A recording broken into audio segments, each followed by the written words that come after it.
It was a cold, crisp Christmas Eve, the kind where the air itself seemed to hum with anticipation, carrying the scent of pine and cinnamon. Outside, a gentle snowfall had begun, dusting the quiet suburban street with a fresh blanket of white. Inside the cozy, brightly lit living room of Arthur and Eleanor Vance, a different kind of quiet settled, one filled with the rustle of wrapping paper and the soft murmur of contentment. Arthur, a man in his early 60s with kind eyes and a laugh that always started in his belly, watched with a fond smile as his wife, Eleanor, her silver hair catching the light, unwrapped a small, rectangular package. It was from their daughter, Sarah, always one for unique and thoughtful gifts. Eleanor carefully peeled back the festive paper, her brow furrowing slightly in curiosity before her eyes widened in a mixture of amusement and surprise. "A DNA kit?" she chuckled, holding up the sleek, modern box. "Well, isn't this something? I suppose Sarah wants to know if we have any Viking ancestors hiding in the woodwork." Arthur chuckled along, leaning back into his armchair. He'd seen the advertisements, of course, the ubiquitous appeals to uncover one's heritage, connect with long-lost relatives. He'd always dismissed them as a bit of a fad, a novelty. But seeing the kit in Eleanor's hands, a small, innocent-looking box promising to unravel the very threads of their lineage, a strange, almost imperceptible tremor of unease ran through him. It was a fleeting sensation, easily dismissed as the overactive imagination of a man winding down from a busy year. After all, what secrets could a simple saliva sample reveal about a life as open and conventional as theirs? Their life together, spanning over 4 decades, was a tapestry woven with shared joys, quiet routines, and the comforting predictability of love that had matured like a fine wine.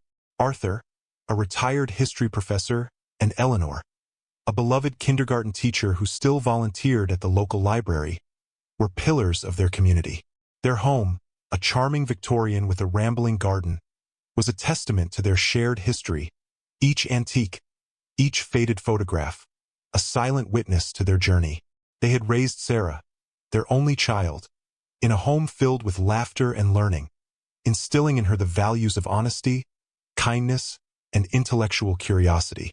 Their story was, to all outward appearances, a perfect American dream, built on solid foundations and unwavering trust. Yet, as Eleanor, with a playful glint in her eye, handed him his own DNA kit, Sarah, it seemed, had purchased one for both of them, that fleeting tremor returned, a whisper just beneath the surface of his consciousness. He took the box, its cool weight oddly significant in his hand. All right, he conceded with a mock sigh. "If it'll make our Sarah happy, though I'm fairly certain my heritage is just a long line of unremarkable British farmers." He smiled, but the smile felt a little thin around the edges. There was no logical reason for this nascent disquiet. He knew his family tree, or so he believed. His parents, both long departed, had been straightforward, salt-of-the-earth people from a small town in upstate New York. He was an only child, and their family history had always seemed remarkably clear, if not particularly exciting. The following days were a whirlwind of post-Christmas cheer. The kits were set aside, forgotten amidst festive gatherings, leftovers, and the pleasant lethargy of the holidays.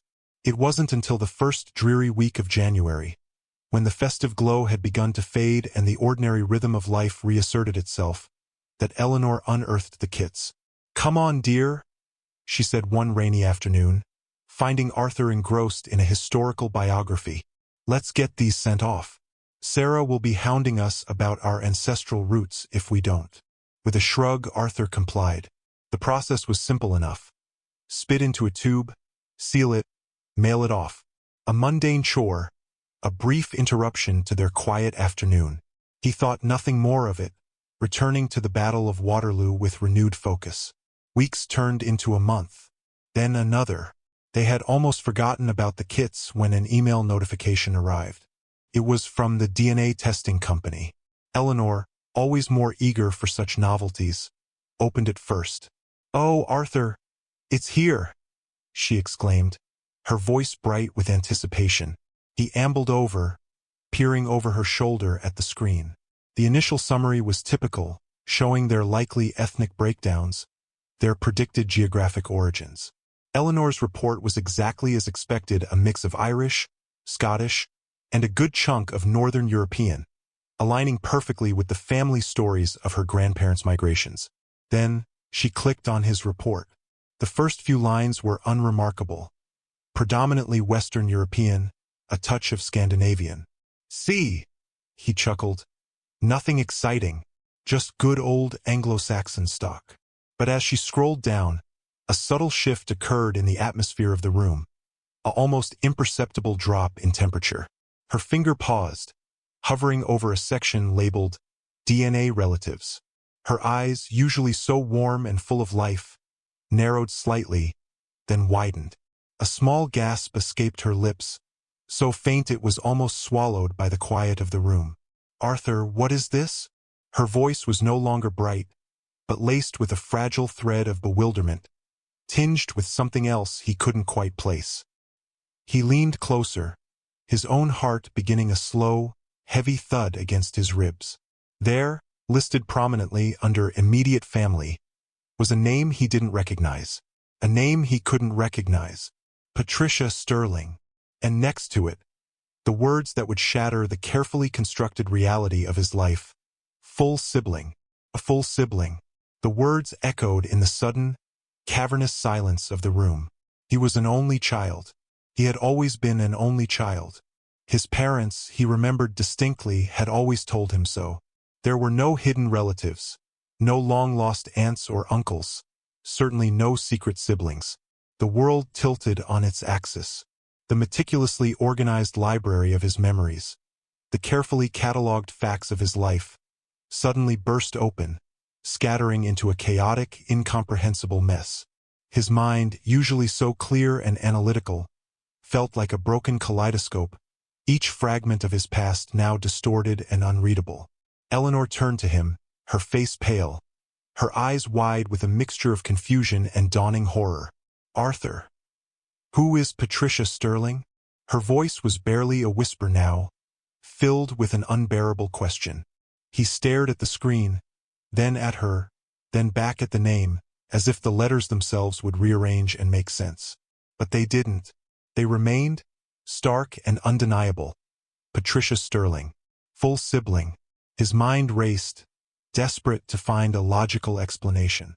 A mistake? A mix-up at the lab? But the company was reputable, the science supposedly infallible. The only other explanation was a truth so profound, so devastating, that his brain recoiled from it. His parents. His kind, honest, salt-of-the-earth parents. Had they lied to him?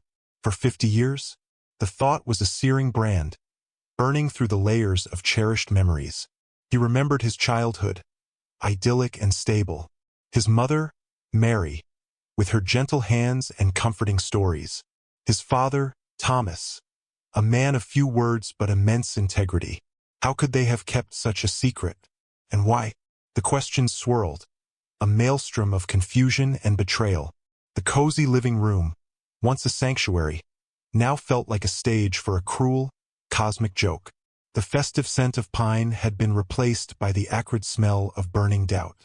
Eleanor, seeing the profound shock etched on his face, reached out and gently took his hand. Her touch, usually so comforting, now felt distant, as if an invisible chasm had opened between them. Arthur, we need to understand this. Her voice was trembling. They had always faced everything together, a united front against whatever challenges life threw their way. But this was different. This wasn't an external challenge. This was something that threatened to unravel the very fabric of his identity, and by extension, their shared reality. He pulled his hand away, not out of anger, but out of a desperate need to process, to grasp at something solid in this sudden, terrifying freefall. His gaze drifted to the framed photograph on the mantelpiece. A younger Arthur, arm around his parents, all smiling, seemingly content. Perfect family portrait. But now it seemed to mock him, a cruel deception frozen in time. The lie, if it was a lie, wasn't just about a sibling. It was about his entire past, about the people he believed had loved him unconditionally, about the very truth of who he was. The gift, meant to be a simple Christmas novelty, had become a Pandora's box, unleashing a truth so potent, so shocking, that it threatened to redefine everything he thought he knew. The quiet evening, which had begun with the gentle promise of snow and the warmth of family, had plummeted into a terrifying abyss of uncertainty, and a 50-year lie had just begun to surface. The silence that followed Eleanor's question was a suffocating shroud, heavy with unspoken possibilities and the chilling weight of uncertainty. Arthur stood rooted, staring at the screen, the name Patricia Sterling burning itself into his mind. His breath came in shallow gasps, each one a futile attempt to draw in enough air to clear the fog that had descended upon his thoughts. Eleanor, her hand still hovering in the air where his had been, watched him with an agonizing blend of concern and fear. She knew him intimately. She knew the quiet strength that usually anchored him, the steady logic that guided his decisions. But now he was adrift, a ship torn from its moorings in a sudden, violent storm. He finally tore his gaze from the screen, his eyes, usually so clear and expressive, now clouded with a desperate, uncomprehending pain. I don't know," he managed, his voice raspy, alien even to his own ears. "I have no idea who that is. I've never heard that name in my life." The words sounded hollow even to him. How could he not know his own sister, a full sibling? It was impossible. Yet, there it was, irrefutable data from a reputable source.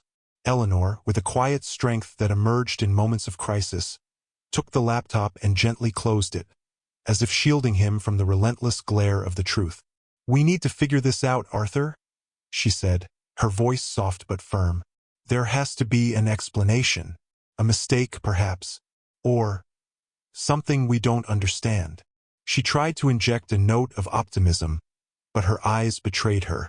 They both knew, deep down, that a mistake of this magnitude was highly unlikely. The rest of that evening passed in a blur of disquiet. Dinner was untouched. Conversation was impossible, replaced by the relentless churning of their individual thoughts. Arthur retreated into himself, pacing the living room, his mind a battlefield of fragmented memories and new, horrifying implications. He replayed conversations with his parents, searched for any hint, any fleeting mention of another child, a secret, a past he hadn't known. Nothing. Their story had always been so consistent. They met in college, married shortly after, waited a few years, and then he was born, their only pride and joy.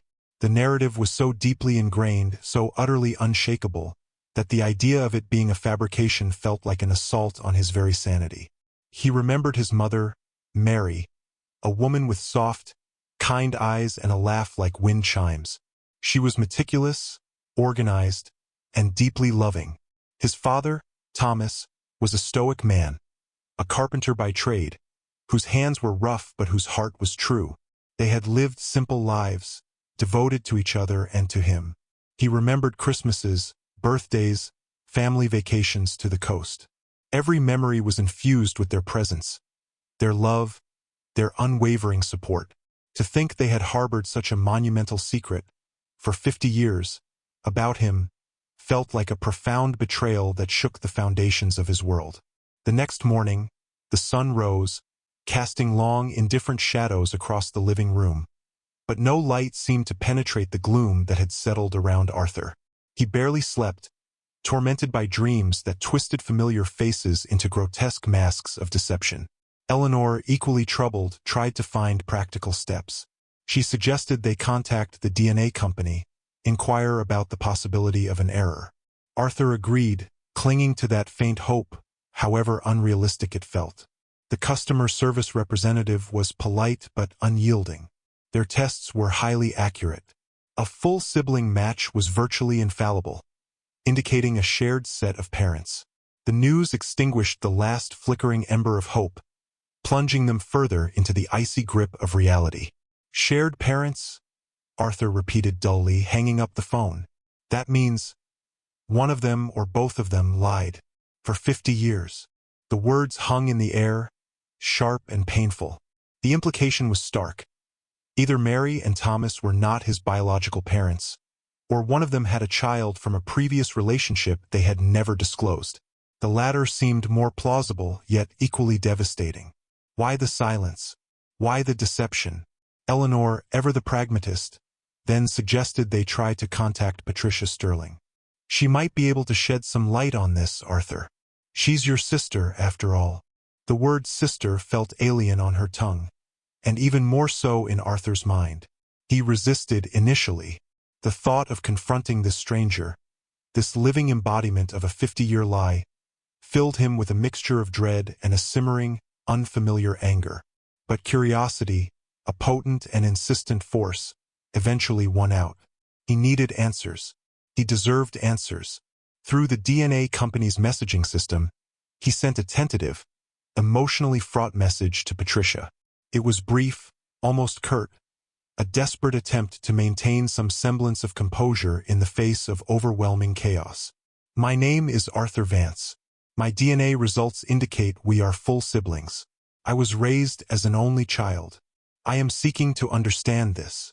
He reread it a dozen times, each word a hammer blow to his carefully constructed reality. He signed off, his hand trembling slightly, and sent it into the digital void. A plea for truth in a world that had suddenly become unrecognizable. The weight was agonizing. Each ping of his phone, each new email notification, sent a jolt of anxious energy through him. Days turned into a week. He found himself unable to focus on anything, the mystery of Patricia Sterling consuming his every waking thought. Eleanor tried to comfort him, to draw him out, but his pain was too raw, too deeply personal. He felt adrift, not only from his past but from the comforting predictability of his present. Then an email arrived. The subject line was simply, DNA results. His heart hammered against his ribs. It was from Patricia Sterling. He opened it with a trembling hand. Her message was equally brief, but the tone was different, laced with a weariness that suggested a similar journey of discovery. Arthur, it began, I received your message. I am also learning about this. My DNA results showed a full sibling match to Mary Vance. My mother's name was Mary. She told me my father was a man named Thomas Vance, but she said he died before I was born. My mother then married my stepfather, Robert Sterling, when I was very young. I was always told I was an only child of hers. Arthur reread the message, his mind reeling. Mary Vance, his mother, Thomas Vance, his father. But she said he died before Patricia was born. Died before she was born. That meant Thomas Vance was Patricia's father, and Mary was her mother. And if they were full siblings, then Mary Vance and Thomas Vance were his parents too. The pieces, fragmented and contradictory, began to swirl, forming a grotesque, incomprehensible mosaic. Patricia's message continued. My mother passed away 5 years ago. She never spoke of any other children. This is a shock to me too. I am willing to meet if you are. The implications hit him with the force of a physical blow. If Patricia's mother was Mary Vance, his mother, and her father was Thomas Vance, his father, then how could his parents have told him he was an only child? And why had Mary told Patricia that Thomas died before she was born? It was a web of lies, meticulously constructed and maintained for half a century. The magnitude of the deception was staggering. His parents, the people he had revered, had lived a double life, one he had been entirely oblivious to. He looked at Eleanor, his face a mask of profound grief and utter bewilderment. She's our mother's daughter, Eleanor, and our father's, and our mother told her he died before she was born. His voice broke, thick with emotion. The betrayals were piling up, one on top of another, each one tearing a new hole in his understanding of his family. The quiet, idyllic life he had lived now seemed like a carefully orchestrated illusion, a stage play where he was an unwitting actor in a script written by others. The desire for answers, previously a mere curiosity, now became an urgent, desperate need. He had to meet Patricia. He had to look into the eyes of this woman who shared his blood, who was also a victim of the same elaborate deception. He had to piece together the shattered fragments of his past, no matter how painful the truth might be. The once comforting walls of his home now felt like the confines of a prison built on lies. The quiet hum of the suburban street, once a lullaby, now sounded like a mocking whisper, carrying the echoes of a 50-year lie that had finally come to light. The journey into the heart of this dark family secret had just begun, and its depths promised to be far more chilling than he could ever have imagined. The decision to meet Patricia Sterling was made with a grim resolve. Arthur knew it would be painful, perhaps even devastating, but the relentless urge to understand, to pierce through the veil of 50 years of silence and deception, outweighed all other considerations. Eleanor, ever his steadfast anchor, arranged the logistics, her practical nature a necessary counterpoint to his emotional turmoil. They chose a neutral location, a quiet cafe in a town halfway between their homes, a place where anonymity was assured. The date was set for a cool, overcast Tuesday morning, the kind of day that seemed to mirror the somber mood that had settled upon their lives. As they drove, the landscape blurring outside the car window, Arthur's mind was a maelstrom of possibilities. What would she be like? Would she resemble him, or their mother, Mary? Would she be bitter, or as bewildered as he was? The questions hammered at him, each one a fresh assault on his fractured sense of self. Eleanor reached across the console and squeezed his hand, her touch a silent reminder that he wasn't alone in this terrifying descent into the unknown. They arrived early, choosing a secluded table in the corner. Arthur nervously fiddled with his coffee cup, his gaze darting towards the entrance with every chime of the door. Then she walked in. Patricia Sterling, his sister. She was a woman in her late 50s, with a graceful bearing and intelligent, searching eyes that were uncannily familiar. Her hair, a practical sandy blonde, was pulled back in a neat bun, and she wore a simple but elegant blue dress. There was a quiet strength about her, a resilience that hinted at a life lived with purpose. As their eyes met across the room, a flicker of something passed between them, recognition, perhaps, and a shared, profound sadness. She walked towards them, her steps hesitant, a small, tentative smile gracing her lips. "Arthur?" she asked, her voice soft, slightly hesitant. "And Eleanor, I presume?" Eleanor nodded, offering a warm, reassuring smile. Arthur, however, found himself speechless, a knot tightening in his throat. This woman, a stranger, was his blood. The enormity of it was suffocating. They sat down, and for a long moment, silence reigned, broken only by the clinking of cutlery and the gentle hum of conversation from other tables. It was an awkward, charged silence, filled with the weight of decades of unspoken truths. Patricia was the first to speak. "Thank you for meeting me," she began, her voice gaining a little more confidence. "This has been a lot to process." Arthur found his voice a little hoarse. "For me too, more than you can imagine." He gestured vaguely at his own life, the life he had believed was so complete. "I was raised as an only child. My parents, Mary and Thomas Vance, never mentioned you. Not a word." Patricia's expression clouded with a pain that mirrored his own. "My mother, Mary, told me my father was Thomas Vance. She said he died before I was born. Then she married Robert Sterling, my stepfather, when I was very young. He raised me as his own. I always thought I was an only child, too, of my mother and Robert." The pieces began to fall into place, chillingly. Mary Vance had clearly lived a dual life, or at least presented two drastically different narratives to her children. But why? Why the elaborate deception? Why deny one child the existence of the other? The questions were relentless, each answer only leading to more bewildering unknowns. "What was your mother like?" Arthur asked, desperate for any detail, any crumb of information that might explain the inexplicable. Patricia paused, searching for the right words. She was complicated, loving in her own way, but she also carried a lot of secrets. She was very private about her past, especially her life before she met Robert. I always just assumed it was because her first husband, my father, had died, and it was too painful to talk about. Patricia's eyes, so much like his mother's, welled up slightly. To think, All these years, my father was alive and I had a brother, and she kept it from both of us. The raw hurt in her voice was palpable.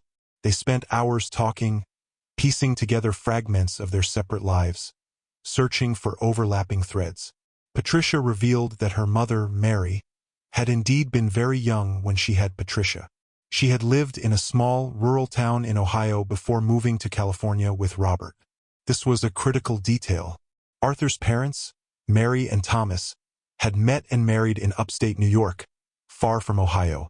Could it be that his mother, Mary, had a child, before she met his father, Thomas? And that Thomas, his father, had somehow adopted or raised Patricia as his own for a brief period before Mary left him and took Patricia with her, creating a new life and a new narrative? The thought was a jarring dissonance.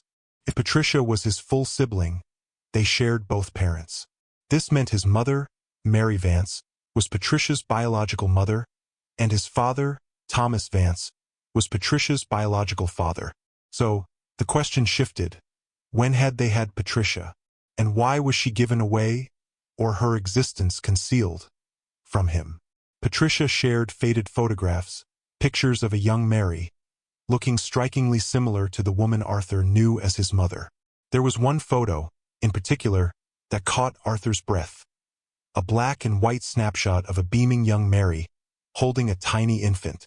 The date on the back was several years before Arthur's birth. "That's me," Patricia said softly, pointing to the baby. "And that's our mother." The implications of that photograph were staggering. It meant Mary and Thomas Vance had a child, Patricia, before Arthur was born. And then, for some reason, Patricia was either given away, or her existence was hidden from Arthur. The possibility that Mary and Thomas had had Patricia, perhaps given her up for adoption, or that Mary had left Thomas, taking Patricia with her and starting a new life, then later reunited with Thomas and had Arthur. It was all too convoluted, too painful to grasp. Yet the DNA didn't lie. They were full siblings.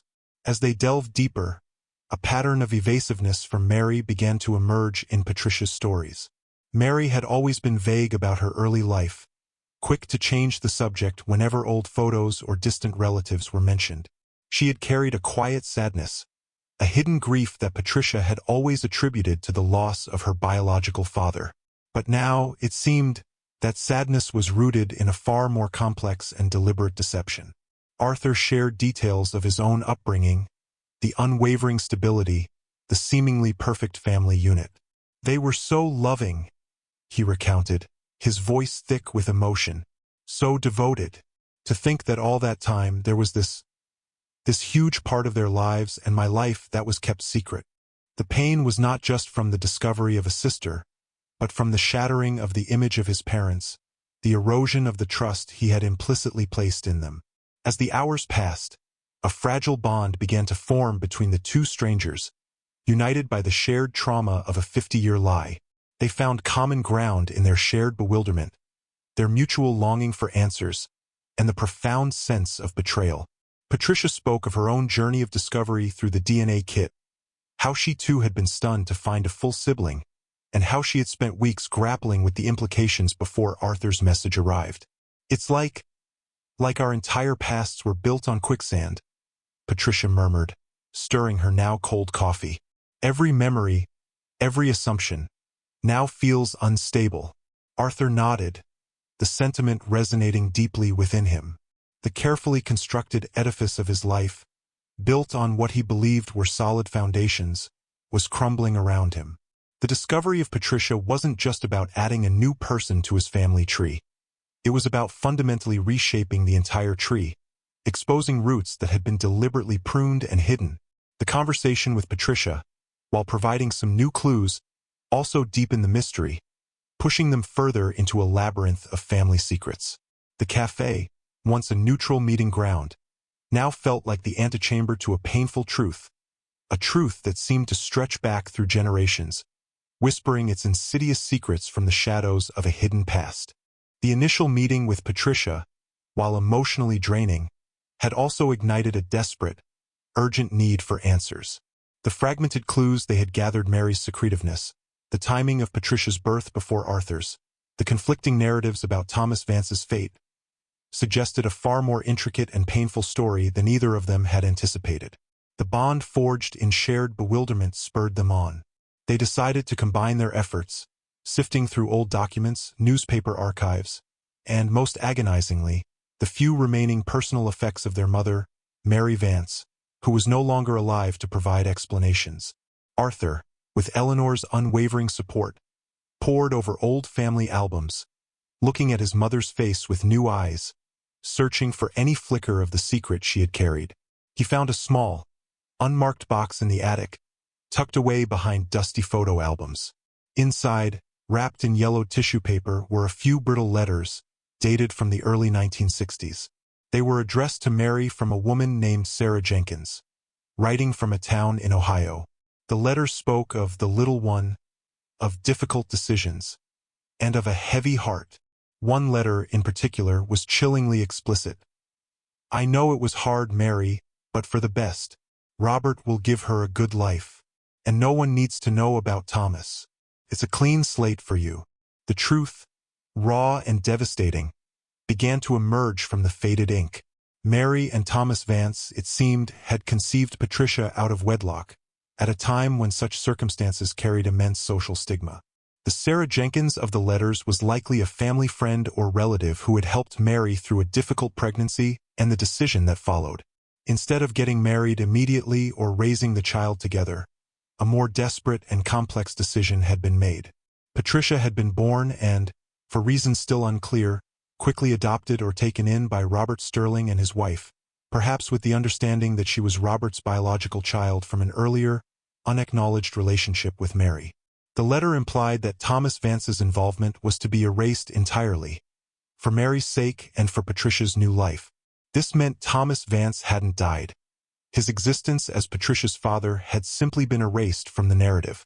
Mary had then gone on to marry Thomas Vance, his father, and they had him, Arthur, years later, building a new, seemingly perfect life, leaving Patricia and the painful secret behind. It was a story of desperate choices made in a harsher era, of a mother's attempt to escape societal judgment and forge a new beginning, even if it meant sacrificing a profound truth. When Arthur shared these findings with Patricia, their joint realization was a tidal wave of grief and understanding. Patricia learned that her biological father, Thomas Vance, was not a deceased ghost but a man who had lived and raised another family. Arthur learned that his mother had sacrificed a part of herself, a part of her truth, to build the life he had known. The lie wasn't malicious, perhaps, but born out of fear and the societal pressures of a bygone era. It was a testament to the lengths some people would go to protect themselves, their families, and their perceived standing in the world. The revelation brought with it a cascade of emotions. Profound sadness for the lost years, for the childhoods lived in ignorance, for the secrets that had burdened their mother, but also a strange, undeniable sense of relief. The truth, however painful, was finally out. The fog of uncertainty began to dissipate, replaced by a clear, albeit agonizing, understanding. Arthur and Patricia spent the next few months slowly, carefully, piecing together the full mosaic of their family history. They discovered that Robert Sterling, Patricia's adoptive father, had been a kind man who had truly loved Patricia as his own.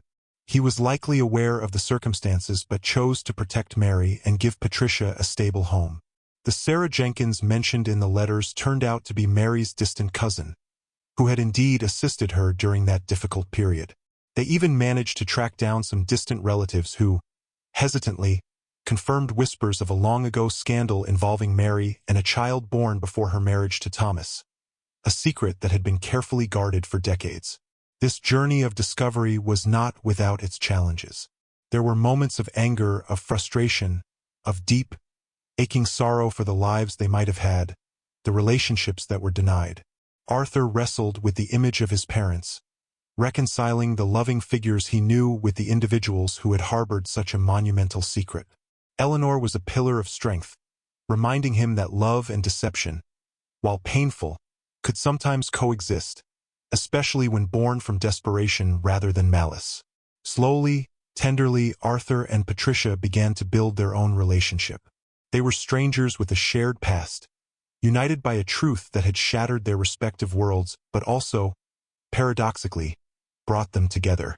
They found common ground in their shared wit, their love for old books, and a surprising number of similar mannerisms that were undoubtedly inherited from their shared parents. They visited their mother's grave together, a silent vigil where, perhaps, they finally found a measure of peace, laying bare the truth that had been buried for so long. The DNA kit, a simple Christmas gift, had indeed exposed a 50-year lie.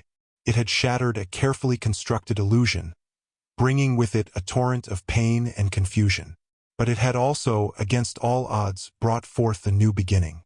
Arthur found a sister he never knew he had, a connection to a part of his history that had been deliberately obscured. And in that connection, in the shared journey of uncovering a difficult truth, he found a deeper understanding of forgiveness, not just for his parents, but for the complex, imperfect tapestry of life itself. His world was no longer the neatly organized library he once believed it to be. It was a sprawling, messy, infinitely more complex landscape, filled with unexpected canyons and hidden valleys, but also with new, breathtaking vistas. He had lost an illusion, but gained a sister, a profound understanding of the human capacity for secrecy and sacrifice, and a new chapter in his own unfolding story. As for you, our incredible audience, we hope Arthur's story, a tale of a Christmas gift that unraveled a lifetime, has resonated with you. It's a reminder that sometimes, the most extraordinary truths lie hidden in the most ordinary of places, and that every family has its secrets, waiting to be uncovered. If the story touched you, if it made you think, or gasp, or even shed a tear, please consider hitting that like button. Share your thoughts in the comments below. Have you ever uncovered a shocking family secret? We'd love to hear your stories. And if you don't want to miss more incredible, true stories that will keep you on the edge of your seat, make sure to subscribe to our channel and turn on notifications so you're always the first to know when we uncover another astonishing tale from the depths of human experience. Thank you for joining us on this emotional journey.